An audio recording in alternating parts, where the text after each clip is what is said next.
Good evening student, मैं Neeraj sir.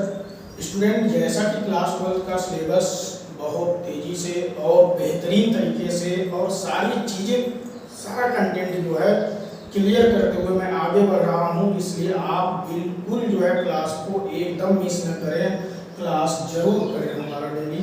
तो प्यारे बच्चों, जैसा कि आपको लास्ट क्लास में मैंने इलेक्ट्रिक फ्लक्स बताया था, जो कि बहुत आसान है। इलेक्ट्रिक फ्लक्स किसी इलेक्ट्रिक फील्ड में वो total number of lines passes है जो किसी इमेजिनरी सरफेस से पास कर जाता है।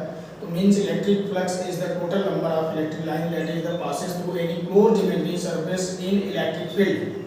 तो किसी इलेक्ट्रिक फील्ड में जितने नंबर ऑफ लाइंस किसी सरफेस से पास कर जाते हैं उसको हम इलेक्ट्रिक फ्लक्स कहते हैं। और आपने देखा कि इलेक्ट्रिक फ्लक्स जो है वो स्केलर क्वांटिटी होता है, उसका डायमेंशन भी देखा, उसका फार्मूला भी देखा।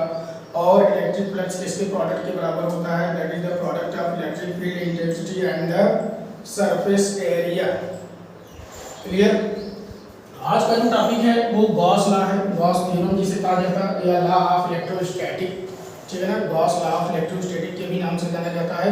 वेरी वेरी इंपॉर्टेंट इसलिए है क्योंकि हर साल बोर्ड में यहाँ से क्वेश्चन उठाया जाता है। तो सबसे पहले मैं बात करूंगा कि गॉस लॉ है क्या। तो according to Gauss law and Gauss theorem भी कहा जा सकता है। अकॉर्डिंग टू गॉस थ्योरम और law, the net electric flux passes through any closed imaginary surface is equal to the total charge on that surface with times of 1 upon epsilon naught. Okay, तो Gauss law या Gauss theorem क्या कहता है? According to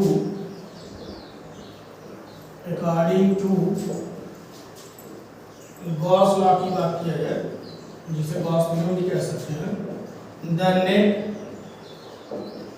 electric flux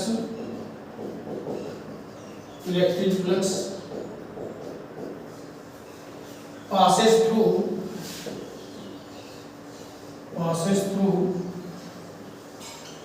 any closed imaginary surface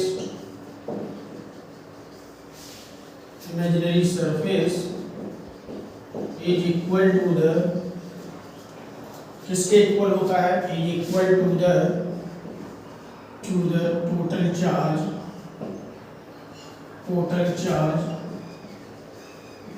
on that surface with times of how much? 1 upon epsilon naught. तो student, according to Gauss law और Gauss theorem, the net electric flux phi A is passes through any closed imaginary surface is equal to the total charge on that surface with times of 1 upon epsilon naught. तो according to Gauss law से हमको क्या prove करना है? According to Gauss law से हमको prove करना है, तो गॉस लॉ से हमको क्या प्रूव करना है भाई? टोटल इलेक्ट्रिक फ्लक्स जो है, देयरफॉर टोटल इलेक्ट्रिक फ्लक्स, ठीक है ना, Q multiply 1 upon epsilon not, या इसे Q अपॉन एप्सिलॉन नॉट भी कह सकते हैं। तो ये हमको प्रूव करना है, ठीक है ना, इसी को हमें लाना है प्रूव करके।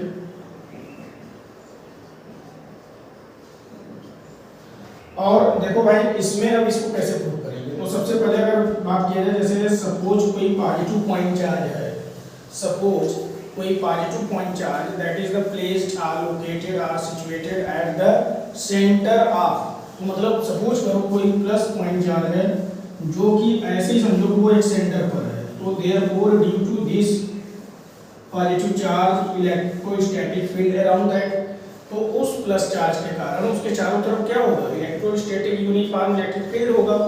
और ये जो इसका दायरा है, जिसे हम किस नाम से जानते हैं? गॉसियन सरफेस के नाम से। This is the Gaussian surface. तो गॉसियन सरफेस का क्या मतलब हो गया कि गॉसियन सरफेस उसके चारों तरफ एक लिमिट को डिफाइन कर रहा है, जहां तक उसकी उस चार्ज के कारण उसका यूनिफॉर्म इलेक्ट्रिक फील्ड उसके चारों तरफ है, ठीक है। तो मान लो P पॉइंट की अगर बात करें, suppose this is the P point, तो P पॉइंट पर अगर हमें फील्ड को पता करना है तो ऐसे समझो जैसे this is the electric field, ठीक है ना, ये स्मॉल r है and this is the vector, जो यूनिट वेक्टर है इलेक्ट्रिक फील्ड के पैरेलल है, डायरेक्शन में है। तो मींस थीटा कितना लेंगे? 0 डिग्री लेंगे। इसका क्या मतलब हो गया? थीटा 0 डिग्री चल रहा है, तो अब देखो फ्लक्स क्या कहता है, एज वी नो दैट या एज, तो देयरफॉर आप ये जानते हो कि फ्लक्स क्या होता है, integration of vector E dot vector D S. इसका जो सरफेस एरिया है, ठीक है ना, तो जो स्मॉल एलिमेंट है, small element of surface area जो है वो क्या है, सरफेस एरिया वो क्या है, डीएस है वेक्टर, ठीक है। तो ऐसे समझिए, और यहाँ पर आप जैसा कि जान रहे हो sin से थीटा कितना चल रहा है, 0 डिग्री चल रहा है, ठीक है। और इसका मतलब फाई ई इक्वल टू क्या हो जाएगा, तो इंटीग्रेशन ई डी एस क्या हो जाएगा, cos 0 डिग्री, और cos 0 की वैल्यू 1 होती है, तो ई इंटीग्रेशन डी एस। और टोटल, जैसा कि ये देखो टोटल जो, देयरफॉर टोटल जो सरफेस एरिया होता है किसी भी गोले का, तो वो कितना होता है, 4 पाई आर स्क्वायर। कितना होता है स्टूडेंट, 4 पाई आर स्क्वायर। तो इसका मतलब क्या हो गया, ई मल्टीप्लाई 4 पाई आर स्क्वायर। और जबकि ई की वैल्यू, ठीक है ना, ई इलेक्ट्रिक फील्ड कूलम्ब्स के फॉर्म में इसकी वैल्यू कितना होता है, in the form of Coulomb's, तो 1/4 pi epsilon not into Q upon में आर स्क्वायर। तो इस वैल्यू को यहाँ पर अगर पुट करोगे तो कितना आ जाएगा, 1/4 pi epsilon not Q upon में r square multiply 4 pi are square. 4 pi से 4 पाई कैंसिल, आर स्क्वायर से आर स्क्वायर कैंसिल। तो फिर यहाँ पर क्या आ गया, देखो, तो यहाँ पर क्या आ गया भाई, तो फिर यहाँ पर फाई इक्वल टू क्या बचा, क्यू अपॉन में एप्सिलॉन नॉट। देखो भाई आ गया। तो आपने देखा कि गॉस लॉ क्या कहता है, तो अकॉर्डिंग टू गॉस लॉ, याद करिए बहुत इंपॉर्टेंट है, हर साल एग्जाम में, बोर्ड के एग्जाम में गॉस लॉ आता है और इसका एप्लीकेशन आता है, हर साल आता है, बहुत ही इंपॉर्टेंट है, बहुत इंपॉर्टेंट है। तो according to Gauss law, according to Gauss law, the net electric flux passes through any closed imaginary surface in an electric field is equal to the total charge on that imaginary surface with times of 1/epsilon naught. Okay, clear? All of you getting clear? तो फिर से definition सुनिए, according to Gauss law, the net electric flux passes through any closed imaginary surface is equal to the total charge on that surface with times of 1/epsilon naught। तो ये मुझे prove करना है, तो क्या प्रूव करना है, देखो यहाँ पर प्रूव करना है फाई ई इक्वल टू क्या प्रूव करना है, क्यू अपॉन एप्सिलॉन नॉट। तो इसका क्या मतलब हो गया, देखो सबसे पहले हमने एक डायग्राम बनाया, डायग्राम में मैंने एक प्लस पॉइंट चार्ज लिया, due to this plus point charge the uniform electric field around the positive charge and we have to find the electric field due to this point charge at the point P। अब मान लो कि P क्या है, एक small जो है element है, एक छोटा सा सरफेस एरिया है जिसका सरफेस एरिया कितना है, वेक्टर ds है, और अलोंग वेक्टर भी किसके डायरेक्शन में है, in the direction of electric field. अब जरा समझो कि मान लो यहाँ रेडियस क्या हो गया, r हो गया, जो भी बोला जाए माना, ठीक है। और उसके बाद स्टूडेंट फ्लक्स का आपने कल वाले लेक्चर में देखा था, जो पिछला लेक्चर मेरा था कल का, उसमें आपने फाई ई इक्वल टू देखा था integration, total integration vector E dot vector DS, ठीक है। थीटा कितना चला है, 0, क्योंकि vector along the in the electric field direction, ठीक है। तो hence theta equal to 0 degree चल रहा है। तो दो वेक्टरों का डॉट प्रोडक्ट क्या होता है, ई डीएस cos थीटा आ जाएगा, और cos 0 चलेगा, cos 0 वैल्यू 1 होती है, तो फिर ई बाहर आ गया, और इंटीग्रेशन डीएस, और इंटीग्रेशन डीएस का मतलब टोटल सरफेस एरिया कितना हो जाएगा गोले का, तो गोले का टोटल सरफेस एरिया कितना हो जाएगा, 4 पाई आर स्क्वायर। तो यहाँ पर इंटीग्रेशन डीएस की जगह हमने क्या मल्टीप्लाई कर दिया, 4 पाई आर स्क्वायर। फिर इसका मतलब ई की जो वैल्यू होती है कूलम्ब्स के फॉर्म में, वो 1/4 पाई एप्सिलॉन नॉट और क्यू अपॉन आर स्क्वायर होता है ये, ठीक है, क्लियर।